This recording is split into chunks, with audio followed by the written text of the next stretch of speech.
Bonjour. Déjà, nous, notre agence est stéphanoise et parisienne. Je suis stéphanois d'origine. On a commencé par faire la rénovation du lycée Claude Fauriel il y a 30 ans.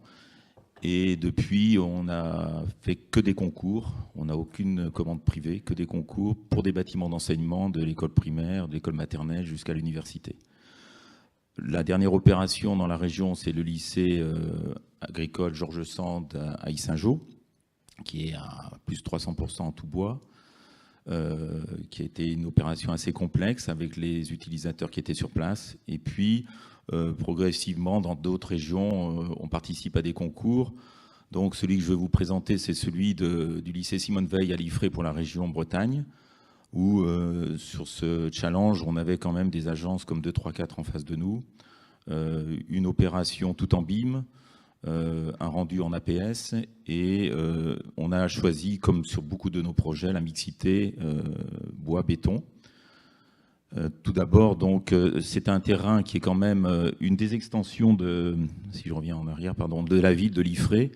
Tous les terrains que vous voyez autour seront entièrement couverts de logements d'extension de la ville de Liffré, parce que c'est une des banlieues de Rennes. Rennes est exponentielle et on sera à 10 minutes d'un métro de Rennes. C'est un parc urbain. On a pris l'option sur les 4 hectares de terrain qu'on mettait à nos dispositions pour 14 000 m² de bâtiments d'enseignement, un lycée d'enseignement général, de réaliser, ça c'est le point rouge, c'est ça, donc de réaliser en fait autour de ce parc urbain avec toute une série de contraintes, parce qu'il y avait de l'eau, il y avait des oiseaux à conserver, une haie d'arbres à conserver également. Donc sur le plan environnemental, c'était très contraignant. Et on a une série de bâtiments qui viennent cerner, si on peut dire, non pas une cour, mais vraiment un parc urbain, et avec un front bâti le long de l'avenue de l'Europe, et puis une zone privative pour accéder à l'établissement. En moins de 12 mois, on a travaillé donc à partir de l'APS, et en janvier, on signait le contrat. En septembre, on avait le permis de construire, et en janvier suivant, on commençait le chantier. Avec d'énormes contraintes sur le plan écologique, comme je vous en parlais, une ventilation naturelle de tous les bâtiments, pas de double flux, mais une ventilation naturelle, une autonomie également énergétique, avec donc une sorte de panneau photovoltaïque qui représente à peu près 500 m². Donc c'est vraiment toute une source d'énergie extrêmement importante.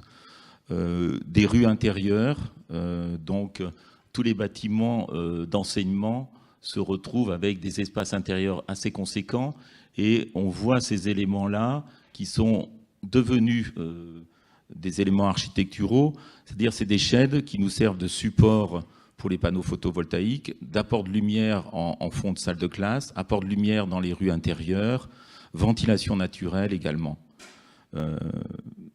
Tous les rez-de-chaussée sont en bois, en vêture béton, et tous les espaces supérieurs, y compris le plancher haut du rez-de-chaussée, sont en CLT nervuré. Donc on va en avancer un petit peu avec toutes les contraintes qu'on a eu à respecter. L'entrée importante, une évaluation du bois à peu près de 1000 m³ de bois sur l'ensemble de l'établissement.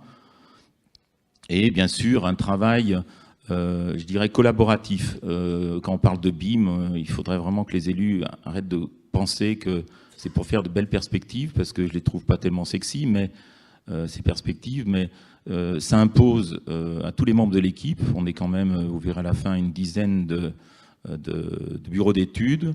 Notre agence est mandataire de cette équipe, et on est associé avec Philippe Loyer, qui est un atelier d'architecture qui est près de Rennes, à Bru. Et donc, on a managé tous ces gens-là. C'est un gros challenge, surtout dans des délais où on a moins de 12 mois pour répondre sur des DCE, avec un pré-exé. Et donc, ça permet quand même à tous les partenaires de voir entre la maquette archi, la maquette fluide, la maquette VRD, la maquette structure bois, la maquette structure béton, de voir les incohérences, les flashs, etc. Mais il faut une réaction, il faut un BIM manager. C'est tout nouveau, ça. Je pense que les architectes se sont saisis de la maquette BIM. L'avantage pour le bois, c'est que de toute façon, que ce soit les bureaux d'études bois ou les entreprises bois, depuis des années, elles travaillent en 3D. Donc ça gagne énormément de temps. Et elles ont une certaine sensibilité, je vais fâcher les bétonneux, par rapport à l'architecture. Donc c'est quelque chose qui passe beaucoup mieux dans le courant, si on peut dire, pour pouvoir avancer. Donc ça, c'est les poutres qui sont en CLT nervuré, qui sont en train d'être fabriquées à l'atelier Béliard. C'est assez récent. En fait, on commence de poser ces premiers éléments qui ont des portées de plus de 10 mètres et qui ont vraiment été commencés de poser le 3 avril dernier, avec un avantage, c'est que quand on a des portées de 10 mètres comme ça, on n'a pas de poteau sur 10 mètres, et il faut peut-être penser une chose, c'est que ces bâtiments-là, qui sont des bâtiments d'enseignement, ben peut-être demain, ça sera des bâtiments de bureaux. Donc là, il y a une flexibilité du bois qui est quand même extrêmement intéressante, qu'il faut développer et travailler. Donc vous voyez qu'en fait, on a, avec le bureau d'études Sylva Conseil, qui est de Clermont-Ferrand, on a ces poutres, et dessus viennent se poser et sont collés les planchers en CLT, et également, en plus du collage, on a ces éléments-là qui viennent donner une unité complète entre la partie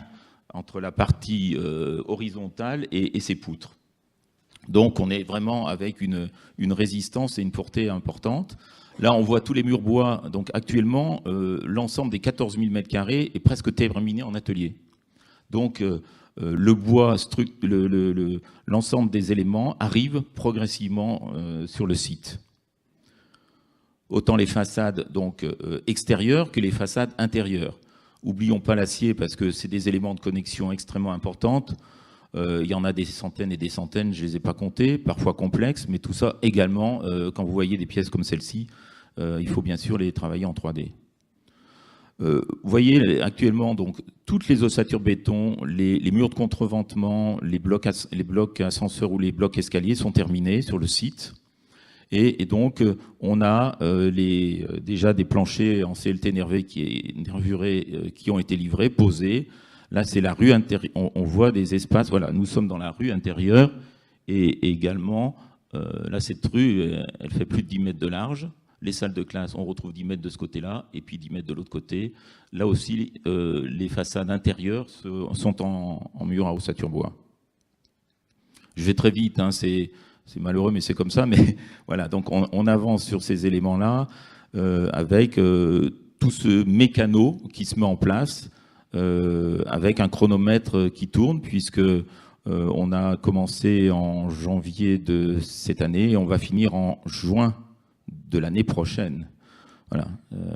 Les façades aussi ont été traitées avec une double peau, au sens qu'on a une sorte de coursive extérieure pour entretenir les circulations, les vitrages, la ventilation naturelle, protéger les anti-intrusions, et puis tous ces éléments brise-soleil verticaux qui sont en Douglas.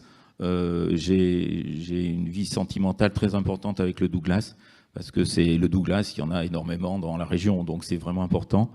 Et France Douglas m'a fait la confiance de m'accueillir au sein de son conseil d'administration. Voilà.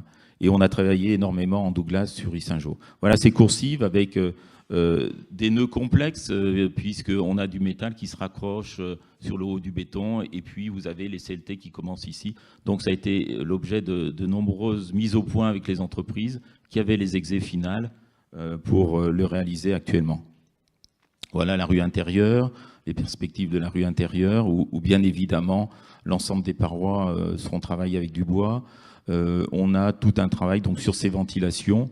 On ne les voit pas tellement, mais on a en fait des boisseaux qui viennent ici, en sous-face des dalles des rez-de-chaussée, et on a toute une série de cheminées qui vont ventiler les salles de classe en elles-mêmes, et puis ça sort, tous ces éléments vont sortir dans les sheds. C'est-à-dire il n'y a aucune vision d'éléments techniques posés sur les toitures.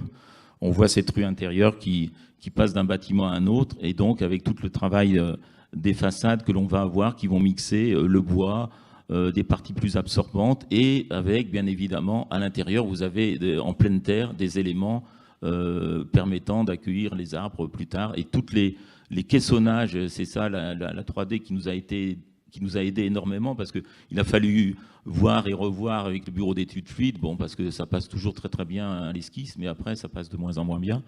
Et tout le reste, et tout ça est habillé en bois, bien évidemment. Voilà, donc ce travail sur ces sheds, qui sont des éléments techniques importants, c'était l'élément aussi important de l'entrée, avec ce galet qui est couvert de bardeaux de mélèze. Un peu symbolique, parce qu'on veut absolument faire travailler les artisans.